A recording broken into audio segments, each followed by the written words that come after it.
Naku anak, anong oras na? Sarado na yung remittance center. Wala pa yung padala ng mami mo. Daddy, gutom na ako. Ano bang pinagpapanik mo dyan? Nakalimutan ko magpadala ng pera kay Mister. Magsasara na yung remittance center. Chillax ka lang. Pwede ka na gumamit ngayon ng Beam & Go.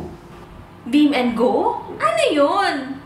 Just log on to www.beamandgo.com. Una, mag-sign up o mag-register para makagawa ng iyong free Beam & Go account. Ngayon, pwede ka na magpadala sa mahal mo sa buhay kahit nasa Singapore, Hong Kong o US ka man.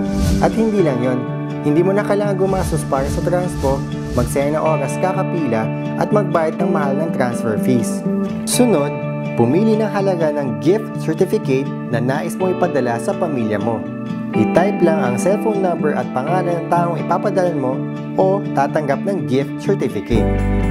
Matatrack mo pa ang lahat ng pinapadala mo, pagkatapos i-click lang ang checkout button, ganun lang kadali, Nancy. Ganun lang kadali? Oo, ganun lang kadali. At matatanggap na lang sa text ang gift certificate na pinadala mo.